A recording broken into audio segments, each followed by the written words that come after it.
एक गांव में लोटूचंद नाम का एक सेठ रहता था जो बहुत ही लालची था। किसानों को बहला फुसलाकर ठेके पर खेत में काम करवाता था और बाद में उनके सामने शर्त रखकर उनका हक मार लेता था। देखो राघव, ये गरीब किसान भी बड़े मूर्ख होते हैं। अरे जानवरों की तरह दिन रात मेहनत करते हैं और बदले में 2 वक्त की रोटी के लिए तरसते हैं। और मुझे देखो, मुझ जैसे मालिक बस बैठे बैठे हुक्म चलाता है और सारी फसल मेरे गोदामों में भर जाती है।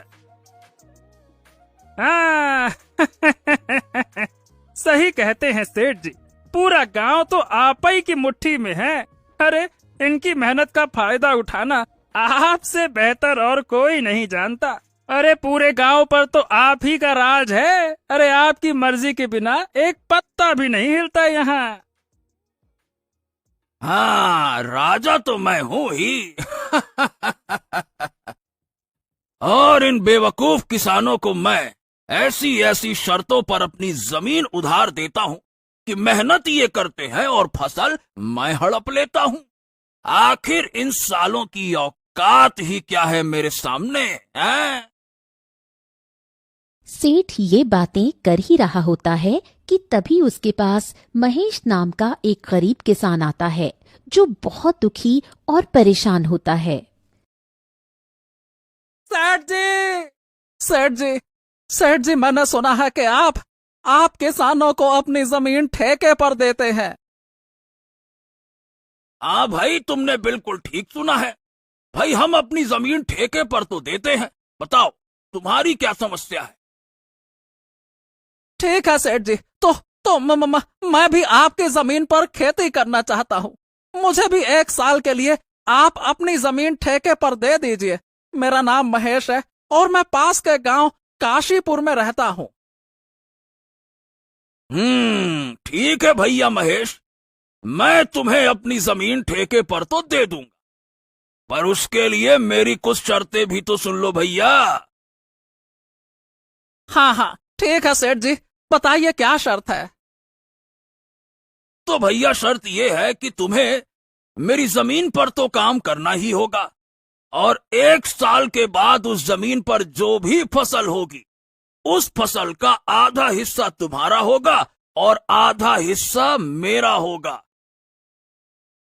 हाँ, ठीक है सेठ जी, मुझे आपकी शर्त मंजूर है। आप बस मुझे ठेके पर जमीन दे दीजिए।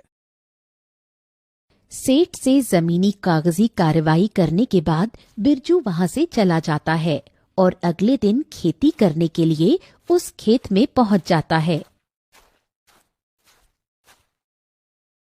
हाँ, चलो, सेठ जी से जमीन तो मिल गई। अब इसमें खेती करता हूँ। उम्मीद है कि इस साल फसल अच्छी होगी। मुझे बहुत मेहनत करनी होगी, तभी मेरे हिस्से में कुछ बच पाएगा। महेश दिन रात कड़ी मेहनत करता है और फसल उगाता है। कुछ महीनों बाद फसल उगकर तैयार हो जाती है। महेश अब अपनी उस फसल की कटाई भी शुरू कर देता है। हाँ, चलो भाई, इस साल तो फसल बहुत ही अच्छी हुई है। अगर आधी फसल सेठ भी ले जाएगा तो भी मेरे हिस्से कुछ ना कुछ तो आएगा ही आएगा। हाँ, कुछ नहीं से कुछ तो बहुत बेहतर है ये। महेश की उगाई हुई फसल की खबर सेठ लोटूचंद के कानों तक पहुंचती है।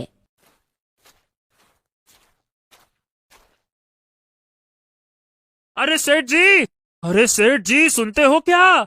अरे आज महेश अपने फसल की कटाई कर रहा है और इस साल तो महेशबा की फसल बहुत ही अच्छी हुई है। हाँ, क्या बात कर रहे हो, सच में? अरे वाह, ये तो बहुत अच्छी खबर है कि आज महेश फसल की कटाई कर रहा है। चलो चलो भैया, चलकर देखते हैं कि क्या हाल है।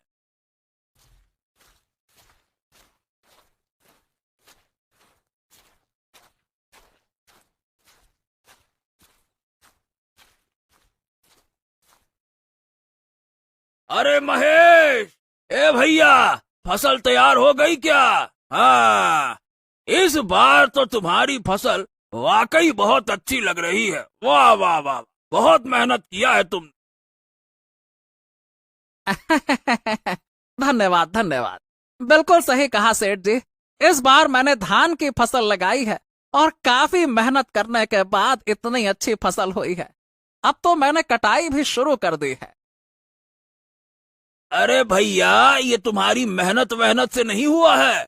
अरे ये तो हमारी उपजाऊ जमीन का कमाल है। अरे तुम्हारी मेहनत हो या न हो, फसल तो इस जमीन पर होगी ही होगी। ये बात तो ठीक है सेठ जी, लेकिन खेत भले ही उपजाऊ हो, लेकिन अगर वहां मेहनत नहीं होगी तो फसल कैसे होगी? मैंने बहुत मेहनत की है इस पर, तब जाकर ऐसी फसल हुई है। हाँ हाँ, ठीक है ठीक है, ज्यादा मत बोल। और सीधी बात है, मेहनत तो किराए के मजदूर भी करते हैं। मेरी बात ध्यान से सुन, असली कमाई का हकदार वही है जिसकी जमीन है। और शर्त के मुताबिक अब जल्दी से मेरे हिस्से की आधी फसल निकाल, ताकि मैं यहां से जाऊं। मुझे और भी काम है, समझा क्या? चल। ये कहकर सेठ महेश से अच्छी अच्छी फसल लेकर चला जाता है और खराब फसल महेश के पास छोड़ देता है, जिसे देखकर महेश मायूस हो जाता है। हाँ, यह क्या है? अरे इतनी मेहनत करने के बाद बस इतनी सी फसल, वो भी बेकार फसल मेरे हिस्से आई है। अरे धिक्कार है, ऐसी जिंदगी पर धिक्कार है। आखिर कब तक दूसरों के इशारों पर मैं नाचता रहूंगा? भगवान, अरे मेरी सुन रहे हो कि नहीं? कब मेरी अपनी जमीन होगी भगवान? महेश इसी तरह अपनी जिंदगी काट रहा था। कुछ महीनों बाद महेश का बेटा मोहन, जो शहर पढ़ने के लिए गया था, अब वापस गांव आ जाता है। गांव आने पर जब उसने गांव का नजारा देखा तो उसे बहुत दुख हुआ।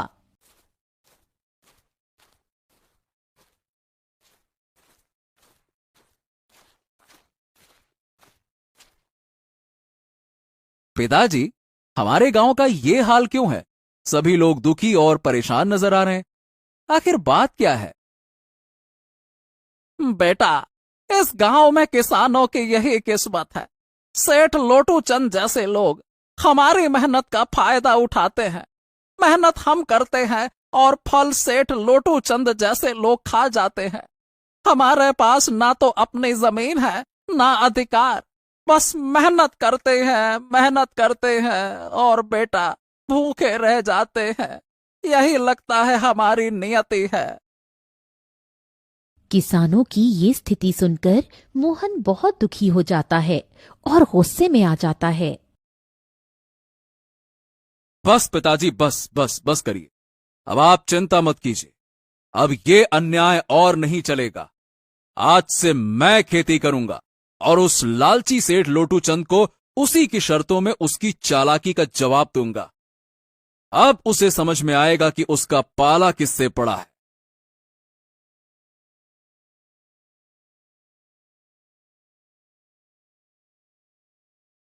अगले ही दिन मोहन सेठ लोटू चंद के घर पहुंच जाता है।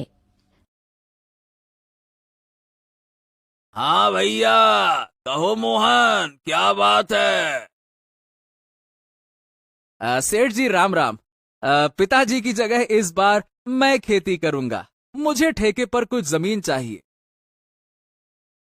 हैं? क्या बात है, क्या बात है? अब तुम खेती करोगे? वाह!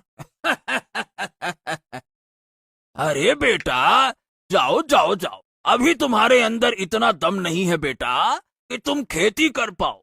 देखो, ऐसा है बेटा कि पढ़े लिखे लड़के ना खेती के नाम पर गधेड़े साबित होते हैं, समझे क्या? अरे नहीं नहीं सेठ जी, आप ऐसा मत बोलिए। मैं पढ़ा लिखा हूं, लेकिन हूं तो किसान का बेटा ही ना। खेती किसानी मेरा धर्म है।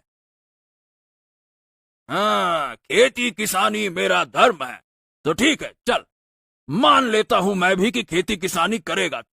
वैसे भी आजकल काम ही क्या कर रहा है, सब पढ़ लिख कर ऐसे ही बेरोजगार तो घूम रहे हैं, तो खेती किसानी ही सही है ना? चलो भैया, ठीक है, करो, तुम खेती किसानी ही करो।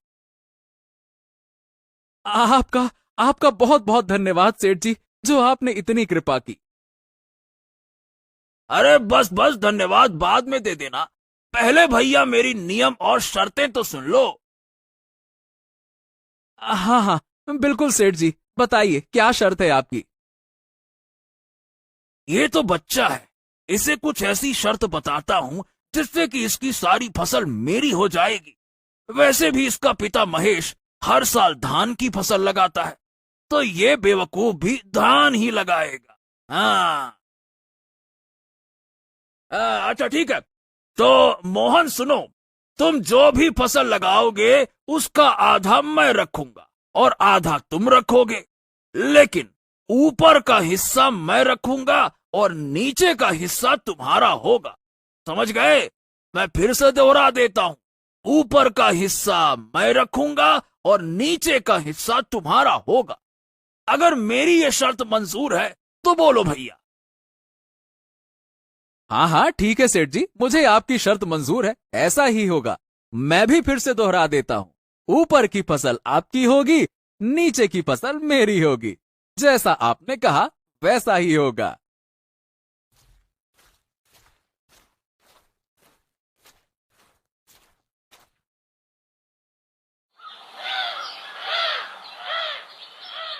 अगले दिन से मोहन खेतों पर काम करना शुरू कर देता है।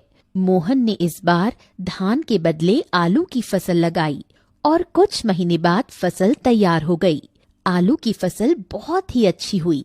अब मोहन खेत से आलू निकालने लग जाता है। फसल की खबर मिलते ही सेठ लोटू चंद मोहन के पास पहुंच जाता है। अरे भैया मोहन, तुम्हें शर्त याद है ना? आधा मेरा आधा तुम्हारा और ऊपर का मेरा नीचे का तुम्हारा, याद है ना? हाँ हाँ सेठ जी, मुझे सब कुछ याद है। आधा आपका और आधा मेरा। और आपने कहा था ना कि नीचे का हिस्सा मेरा होगा, ऊपर का हिस्सा आपका होगा, तो आप ऊपर का हिस्सा ले सकते हैं। अरे अरे अरे अरे सेठ जी, इसने तो चालाकी मार दी। ये धान की फसल नहीं, ये तो ससुरा आलू की फसल है। अरे ये क्या है? ए, इस बार तुमने आलू लगाया है? हाँ सेठ जी, पिताजी इतने सालों से धान की ही फसल लगा रहे थे, तो मैंने सोचा कि इस बार आलू की फसल लगा लेता हूँ। अरे तो मैं क्या करूंगा इस घास फूस को लेकर, जबकि सारे के सारे आलू तो तुम ले रहे हो। ऊपर तो घास फूस ही है ना, हैं? अब देखिए सेठ जी, शर्त आपकी थी, आपने ही शर्त लगाई थी और आप ही अब शर्त को मानने के लिए तैयार नहीं है। मैं तो कुछ नहीं जानता, आप अपना ऊपर का हिस्सा ले जाइए बस। इस तरह मोहन ने चालाकी दिखाते हुए लालची सेठ को मुंह तोड़ जवाब दिया और सभी आलू लेकर घर आ गया और घास फूस उस सेठ के हिस्से छोड़ आया। अरे मालिक, पूरे गांव में आज तक आपके सामने किसी ने चालाकी दिखाने की हिम्मत नहीं की, और ये मोहन का बच्चा आपको इतनी आसानी से बेवकूफ बना गया। क्या सेठ जी, ये क्या हो गया? हाँ, अरे वो बच्चा भला मुझे क्या बेवकूफ बनाएगा? आने दो उसे। इस बार तो मैं उसको ऐसा सबक सिखाऊंगा ना कि मुझसे दोबारा उलझने की कोशिश भी नहीं करेगा। बड़ा आया। कुछ दिन के बाद मोहन दोबारा सेठ के घर जाता है। कैसे हो सेठ जी? राम राम राम राम। हाँ, राम राम राम राम। कहो लड़के, इस बार क्या चाहिए तुझे? वही सेठ जी, आपकी जमीन ठेके पर चाहिए, खेती करनी है। हाँ हाँ ठीक है ठीक है, लेकिन मेरी इस बार की शर्त भी सुन ले लड़के।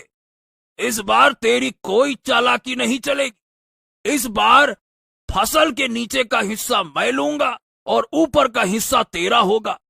साफ साफ सुन लेना, नीचे का मेरा, ऊपर का तेरा। बोल, ये शर्त मंजूर हो तो आगे बात करें, नहीं तो भैया राम राम। अरे अरे, काहे की राम राम सेठ जी, मुझे मंजूर है आपकी शर्त। इस बार ऊपर का भाग होगा मेरा और नीचे का भाग होगा आपका। मंजूर है? इस तरह मोहन सेठ से बात करने के बाद घर आ जाता है और इस बार दोबारा खेती करने की तैयारी में जुट जाता है। मोहन इस बार गेहूं की फसल लगाता है और कुछ दिनों बाद फसल काफी अच्छी उग जाती है।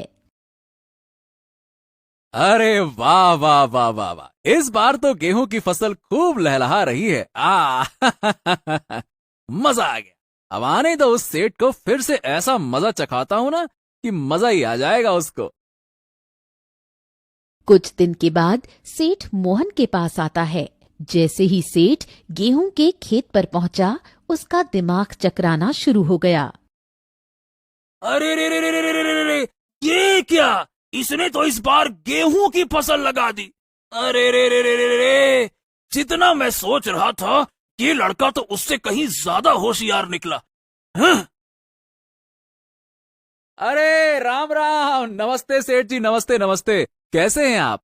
हाँ देखिए सेठ जी, इस बार मैंने गेहूं की खेती की है और देखिए आपकी शर्त के मुताबिक इस फसल के ऊपर का हिस्सा मेरा होगा और नीचे का हिस्सा आपका होगा, जैसा आपने कहा था।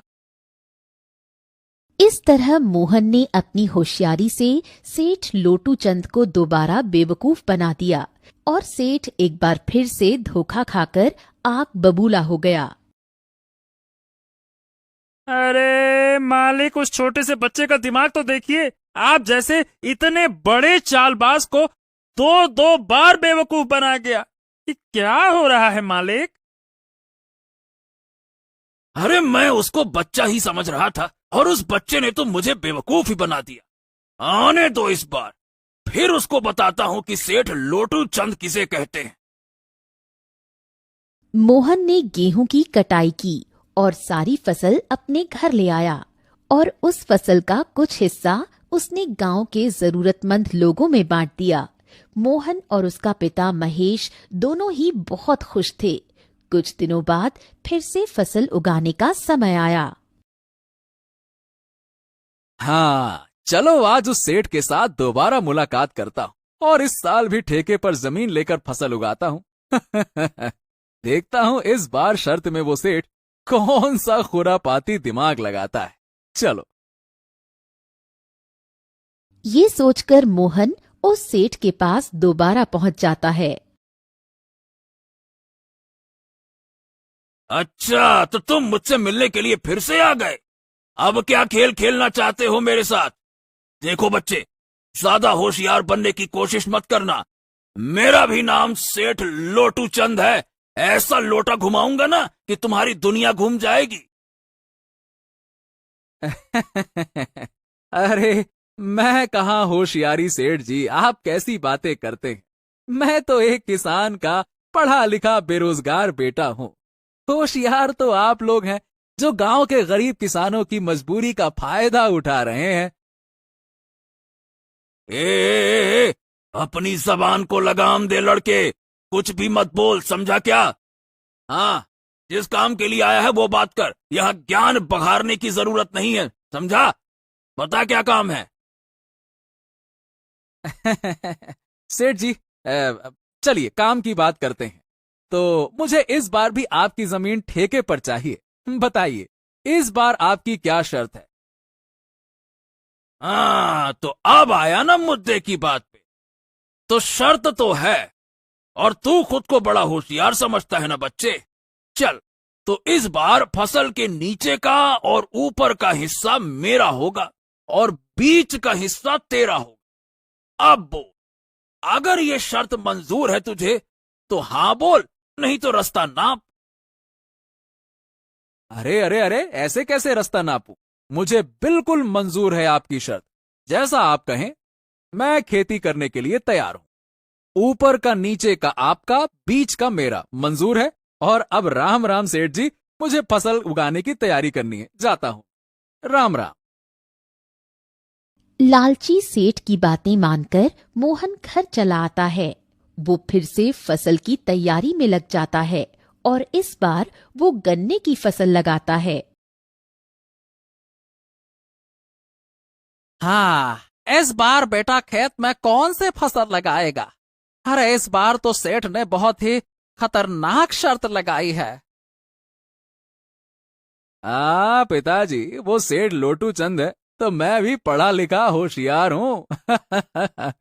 इस बार मैंने गन्ने की खेती की है और फसल बहुत जोरदार हुई है और इस बार आमदनी भी बहुत अच्छी होगी। अरे वाह वाह बेटा, ये तो तुमने बहुत तेज दिमाग लगाया। तुम ऐसे ही मेहनत करते रहो। बहुत अच्छे, बहुत अच्छे।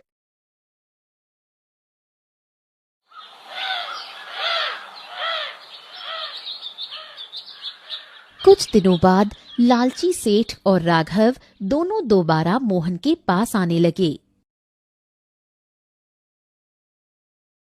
अरे सेठ जी, इस बार तो मोहन का दिमाग ही चकरा जाएगा।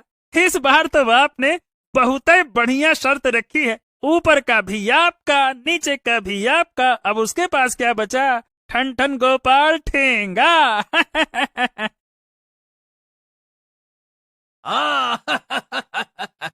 बिल्कुल सही कहा राघव। इस बार मैंने अपने दिमाग का 200% उपयोग किया है। अरे ब्रह्मास्त्र छोड़ा है, सीधा ब्रह्मास्त्र। अब देखता हूँ वो कैसे धराशायी नहीं होता है। इस बार वो मोहन का बच्चा समझ जाएगा कि उसका पाला किससे पड़ा है। चलो। इस तरह दोनों बातें करते हुए खेत के पास पहुंच जाते हैं और जैसे ही वो खेत पर पहुंचते हैं, अरे रे रे रे सेठ जी, ये मोहन तो आपका भी बाप निकला। देखो जरा, उसने इस बार कौन सी फसल लगाई है? ये क्या है? अरे रे रे रे, ये क्या? इसने तो गन्ने की फसल लगाई है। अरे ससुरा, अब बताओ भला, ऊपर का और नीचे का हिस्सा मेरा होगा और बीच का हिस्सा उसका होगा। अरे रे, मतलब इस बार भी मेरे हिस्से झाड़ फूस घास फूस यही आएगा। अरे इस बार भी मैं बेवकूफ बन गया। साला, मान गए इस किसान के बच्चे को, भाई मान गए।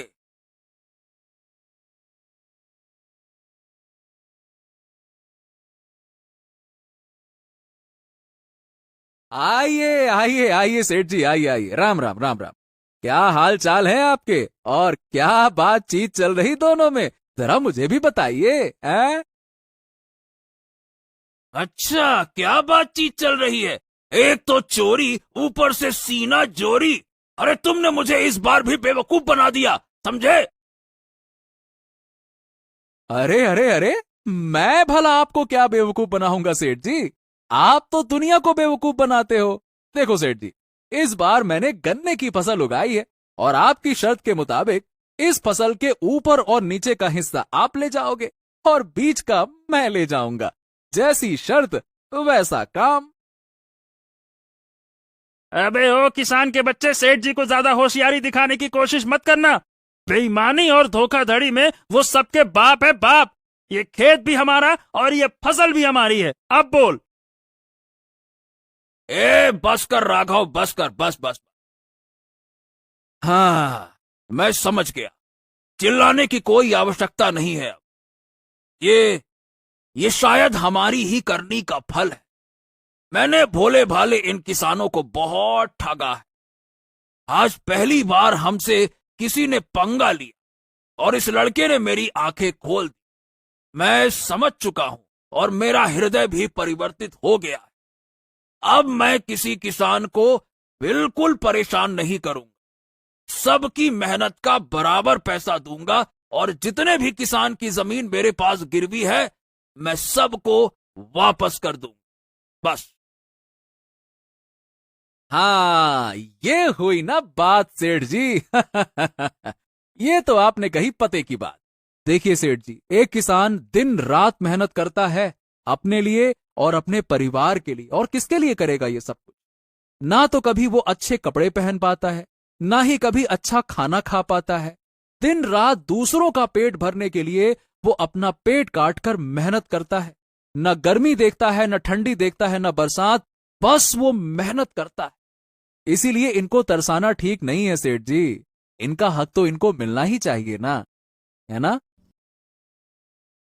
इस तरह मोहन अपनी मेहनत और चतुराई से उस लालची सेठ को सही रास्ते पर ले आया और सेठ ने सभी किसानों की जमीन और पैसा उनको वापस कर दिया। उस दिन के बाद उस गांव के सभी किसान खुशी खुशी रहने लगे। दोस्तों, कहानी अच्छी लगी हो तो वीडियो को लाइक जरूर करें और ऐसी ही मजेदार कहानियों के लिए इस चैनल को सब्सक्राइब करना बिल्कुल न भूलें। तो मिलते हैं एक और अनोखी कहानी में। तब तक स्वस्थ रहें, मुस्कुराते रहें।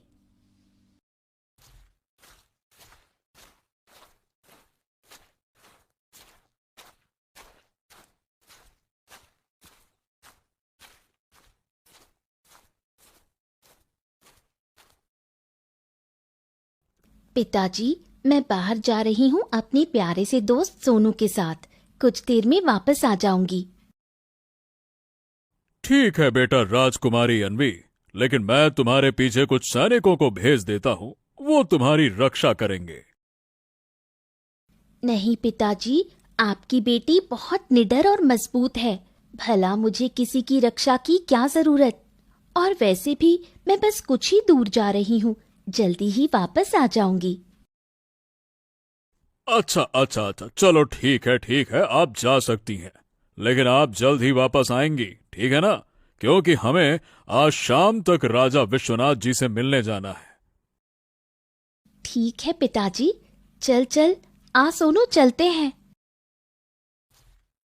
राजकुमारी अन्वी अपने पालतू कुत्ते सोनू के साथ जंगल की सैर पर निकली। जंगल की ठंडी हवा और शांत माहौल उसे बहुत भाता था। सोनू देखो, ये जगह कितनी सुंदर है, कितना सुकून है यहाँ। वाह, आज लगता है कि राजमहल से अच्छा ये प्यारा सा जंगल है। यहाँ कितनी सुंदरता है।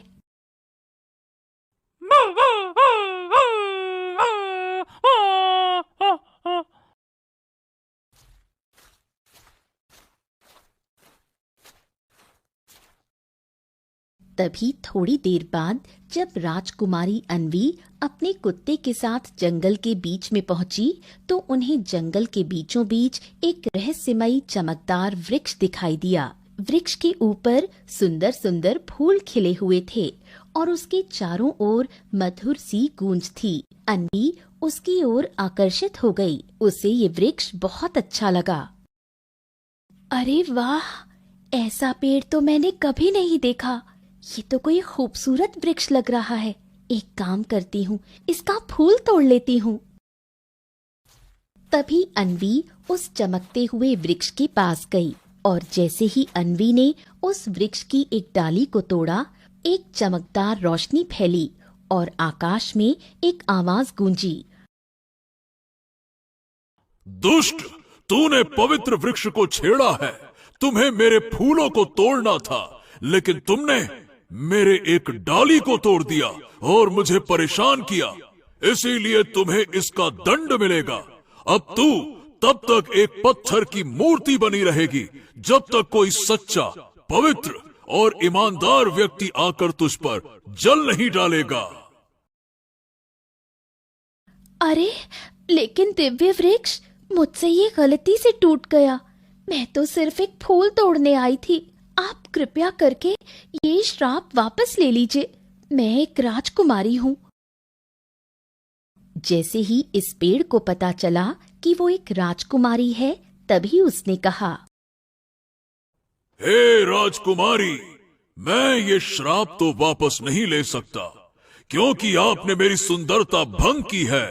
लेकिन मैं आपके साथ जो ये कुत्ता है उसे एक वाणी देता हूँ कि ये अब से इंसानी आवाज में बोल पाएगा और आप तभी ठीक हो पाओगी जब ये किसी पवित्र, परिश्रमी और नेक दिल व्यक्ति को लेकर आएगा, जो आपके ऊपर पवित्र जल अपने हाथों से डालेगा और आपका श्राप मिटा देगा।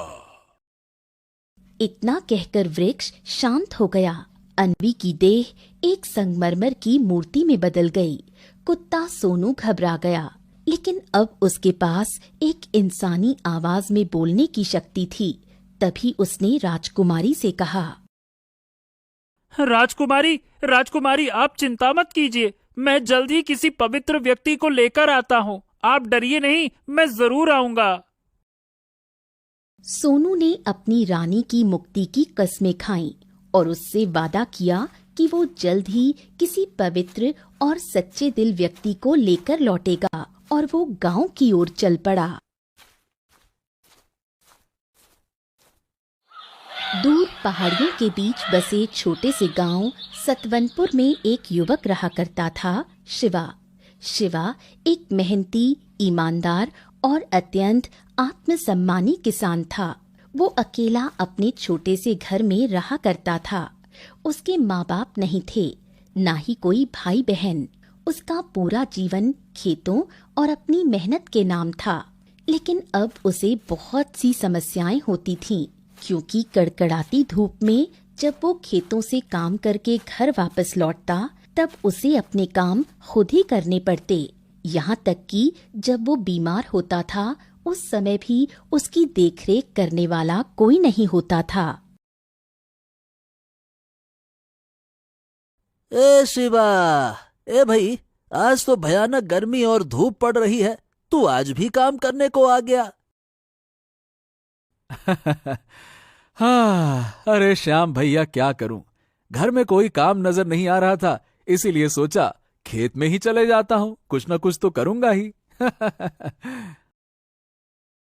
अरे ये सब तो ठीक है, पर तुम्हें पता है ना, इतनी धूप में काम करने से बहुत से किसान की तबीयत खराब हो रही है, और तू फिर भी यहाँ आ जाता है। अरे तू क्यों नहीं समझता कि तेरी देखभाल करने वाला कोई नहीं है, और ऐसे काम कर करके तू बीमार हो जाएगा। हाँ, समझता हूं भैया, लेकिन ठीक है, तबीयत खराब होगी तो तब का तब देखा जाएगा, और जब तक ये जवानी है ना, तब तक तो जोश से काम करना ही पड़ेगा, बहुत मेहनत करना है। हाँ हाँ, ये तो ठीक है, पर तू एक अच्छी लड़की देखकर उससे शादी क्यों नहीं कर लेता है? तुझे इतने दिनों से मैं समझाए जा रहा हूँ, इससे तेरी तबीयत का भी ध्यान रखने वाला कोई आ जाएगा और तेरा मन भी लगने लगेगा। जरा देख तो अपने आप को, कैसा दुबला पतला होता जा रहा है तू। अरे भैया, फिर शादी? अरे शादी के बारे में मैंने आपसे कहा है ना, और कितनी बार कहा है कि मैं शादी करूंगा तो बस एक सुंदर और अमीर स्त्री से, इसके अलावा मैं कभी किसी से शादी नहीं करने वाला। और क्या। इतना बोल दोनों अपने घर की ओर निकल जाते हैं। अब शाम हो गई थी। शिवा का रोज एक ही काम था, या तो वो गांव की मदद करेगा या चला जाएगा खेतों में काम करने। दूसरे दिन फिर शिवा निकल जाता है खेतों में। तभी रास्ते में कुछ लोग उसे देख आपस में बोलते हैं, अरे देखो, शिवा फिर अकेले खेतों में जा रहा है, अब तो दिन ब दिन दुबला होता जा रहा है ये। हाँ, बेचारे की जिंदगी भी कितनी कठिन है, ना बीवी है ना कोई साथ। हम तो कहते हैं कि इसे अब शादी कर लेनी चाहिए। अरे कितनी बार तो कहा है उससे, लेकिन कहता है जब तक एक अमीर और सुंदर स्त्री नहीं मिलती तब तक शादी नहीं करेगा। अब बताओ भला, एक गरीब और आवारा को कौन अपनी बेटी देगा? हाँ, लोग तो कहते हैं, पर अगर मुझे शादी करनी है तो किसी ऐसी लड़की से करूंगा जो समझदार हो, मेहनती हो और अमीर भी हो, नहीं तो जिंदगी की ये तंगी कभी खत्म ही नहीं होगी। और मैं किसी आम लड़की से शादी तो बिल्कुल नहीं करने वाला, मुझे अपनी किस्मत खुद बनानी है।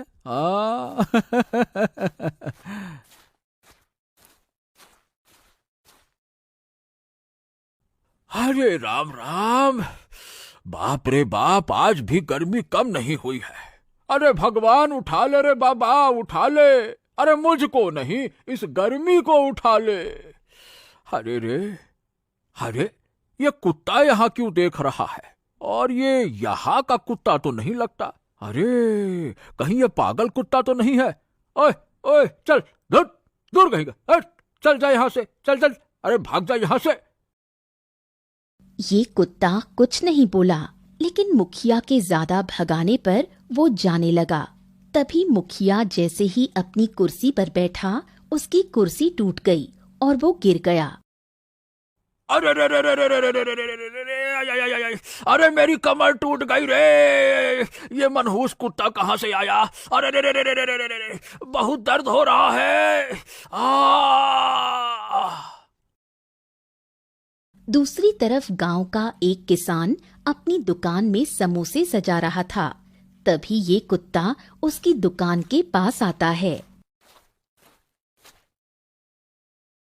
अरे इस कुत्ते को तो मैंने यहाँ कभी नहीं देखा, और देखो तो सही कैसी लालच भरी नजरों से देख रहा है। ओए चल भाग यहाँ से। अरे भागता है कि बताऊं अभी? चल भाग भाग यहाँ से। तभी ये दुकान वाला उस कुत्ते को मारने आगे बढ़ता है कि उसके सारे समोसे गिर जाते हैं।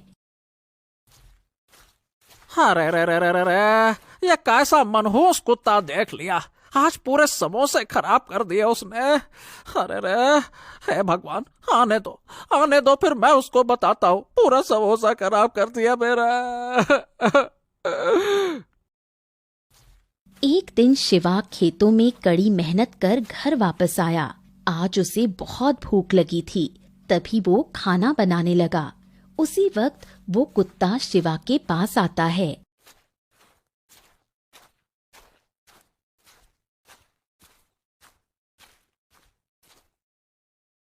अरे इस कुत्ते को तो मैंने पहली बार देखा अपने गांव में। हाँ, लगता है भूखा है। चलो इसे भी कुछ रोटी दे देता हूं। तभी शिवा ने उस कुत्ते को घर के अंदर बुलाया और अपनी रोटी में से आधी रोटी उस कुत्ते को दी। तभी से कुत्ता शिवा को देख रोने लगा और बोला, धन्यवाद, मैंने बहुत जगह कोशिश की, लेकिन कोई भी मेरी मदद नहीं कर रहा था। तुम पहले व्यक्ति हो जिसने बिना कुछ मांगे मुझे कुछ दिया। अरे तू बात कर सकता है? कौन है तू? कोई राक्षस तो नहीं है ना? नहीं नहीं नहीं नहीं शिवा, घबराओ मत, मैं तो तुम्हारा मित्र हूँ। मैं एक साधारण कुत्ता ही हूँ, लेकिन मैं अभी बोल सकता हूँ। मेरी रानी पर श्राप लगा है और उसे बस तुम्हारी तरह एक इंसान की जरूरत है, सच्चे, पवित्र और मेहनती। अगर तुम मेरी सहायता करो तो एक नारी की मुक्ति संभव है। शिवा कुछ पल सोच में डूबा, फिर सिर हिलाया और बोला, ठीक है। देखो, मैं किसी का भला करने से कभी पीछे नहीं हटता, क्योंकि मेरा एक ही सिद्धांत है, कर भला तो हो भला। अगर किसी की मदद करने से उसे नया जीवन मिल सकता है तो मैं उसकी मदद जरूर करूंगा। हाँ। ये सुन सोनू बहुत खुश हुआ। उसने शिवा को बोला कि कल सुबह वो उसे उस वृक्ष के पास ले जाएगा जहां उसकी रानी है।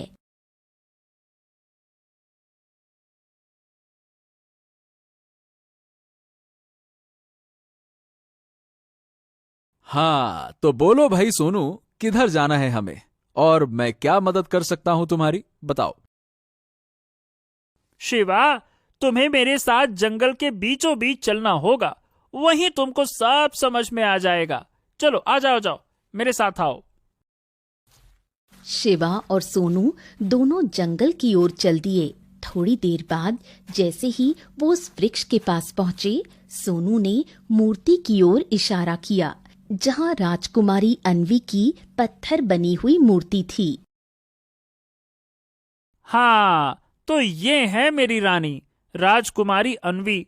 इन्हें इस दिव्य वृक्ष ने अपने श्राप में बांध लिया है, क्योंकि सोनू शिवा को सारी बात बताता है कि कैसे राजकुमारी जंगल घूमने आई थी और फिर इस वृक्ष के फूलों से आकर्षित होकर इसकी एक डाली टूट गई और फिर इस वृक्ष ने राजकुमारी को एक पत्थर की मूर्ति में बदल दिया और मुझे इंसानी आवाज दी बोलने के लिए। जिससे मैं किसी पवित्र और ईमानदार व्यक्ति को बुलाकर राजकुमारी को श्राप से मुक्त करवा सकूं।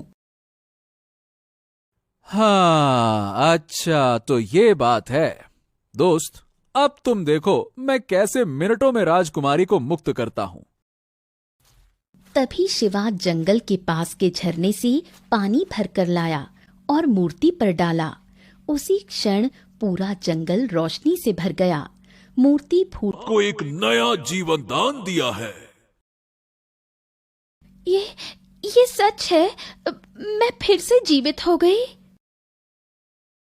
हाँ हाँ हाँ राजकुमारी, अब आप बिल्कुल ठीक हैं, एकदम मजे में। अरे चाहे तो आप अपने कुत्ते को छू कर देख सकती हैं। हाँ, छुए छुए छुए। वैसे मैं आपको पहले ही बता देता हूं, देखिए मेरा नाम शिवा है और मैं भाग्यशाली हूं कि मैं आप जैसी सुंदर स्त्री की मदद कर पाया। शिवा, तुमने मुझे नया जीवन दिया है। आज अगर तुम नहीं आए होते तो शायद मैं जिंदगी भर ऐसे ही रहती। अगर तुम चाहो तो मैं तुम्हारी जीवन संगिनी बनना चाहती हूँ। मैंने तो बस एक अच्छा काम किया है।